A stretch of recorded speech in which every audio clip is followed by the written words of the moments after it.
Teresa with Bubblegum Paper, and I'm here with a fun birthday shaker card today. I'm featuring products from Simon Says Stamp and Lawn Fawn, two of my very favorite companies. And today's card is actually a very, very special birthday card from my first ever YouTube subscriber.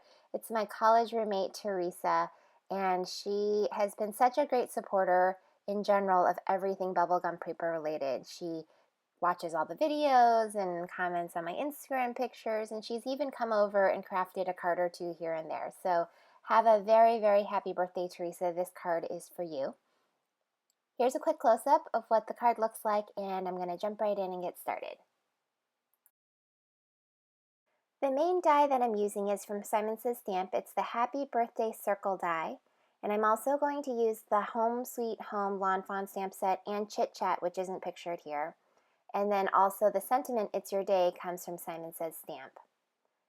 I have to add in my absolute favorite stitched rectangle dies and the stitched circle dies, both from Simon Says Stamp as well. And then for the paper, I'm using this Lawn Fawn Perfectly Plaid pattern paper, a piece of aqua cardstock, and some acetate. I'm stamping the birds, the banner, and the sentiment on some Nina Solar White 110-pound cardstock using Memento Tuxedo Black ink.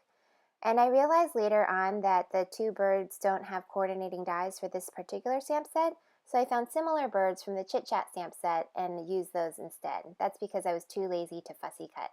Now, if you don't have coordinating dies, you can definitely fussy cut, which basically means you take your scissors and cut around the outline. But like I said, I was too lazy. So anyways, I'm going to set this to some music and do some really quick Copic coloring.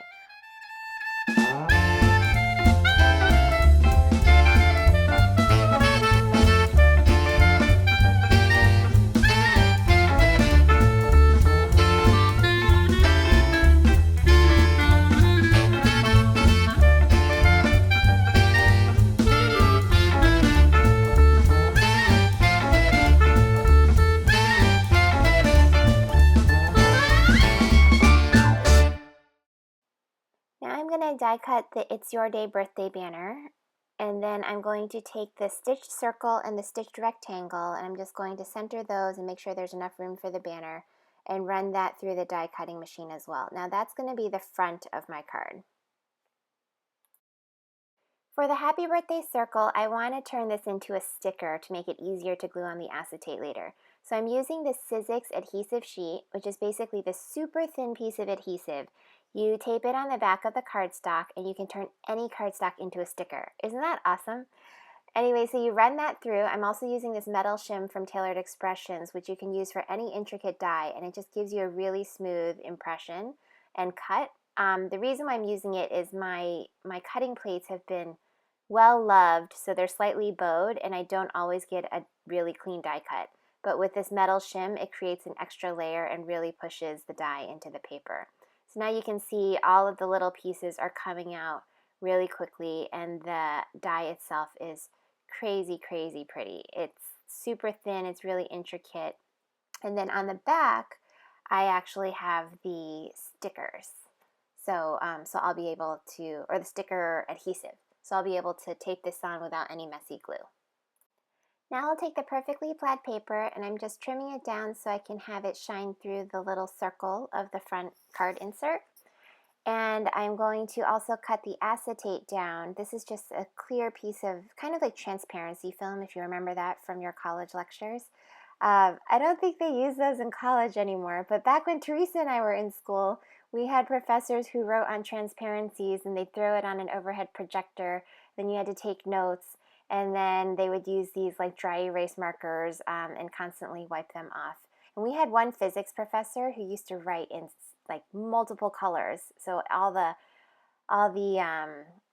equations and everything would be in one color, and everyone in the lecture hall, we had a lecture hall of like hundreds of people that sat in there, and every time the professor changed colors, you could hear all the pen clicks, because that's what everyone had, the multicolor pens that just had 4 colors attached to one.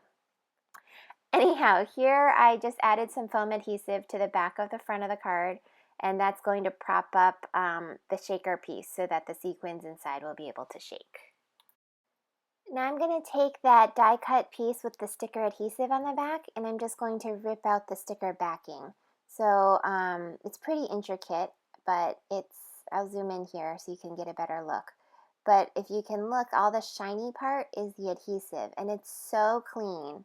Like, it won't get any messy glue on the window. If I use liquid adhesive, I guarantee there would be dots of glue and then my window would not be clear. But this adhesive is so perfect for something like this. And then I don't want to miss my little dot on the eye, so I had to look for it, and then I'm just very carefully placing it right on the window.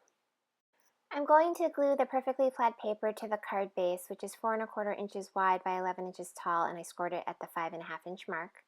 And then I'm going to dump some sequins into the window. So these are Tailored Expressions Rainbow Bright sequins. And I'm just using an assortment of colors, and then I'm throwing in some Simon Says Stamp yellow sequins that came in their March kit. Mixing that up, and then I'm going to carefully take the adhesive off the foam backing, and this you want to do carefully because if you accidentally, get your finger stuck on the back of the card, you're going to have a sequin mess on your table. And I'm just lining the card up with my Martha Stewart craft mat so I know exactly where to place the card base so that it matches.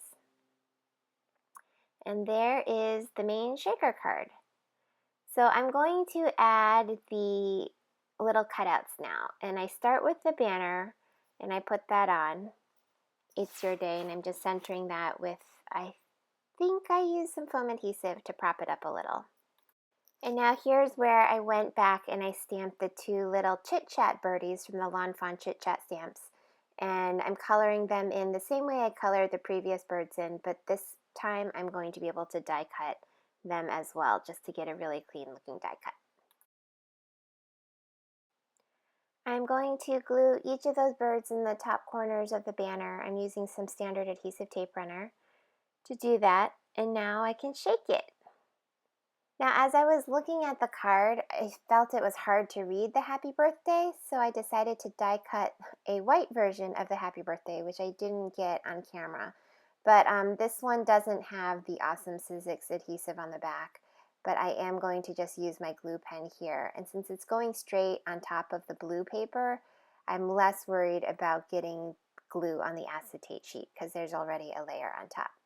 I'm just carefully laying this over the blue one, and I want the blue to show a little bit, so it's kind of like an outline, or a shadow, I should say, for the happy birthday. And now you can read happy birthday better than you could when it was just blue.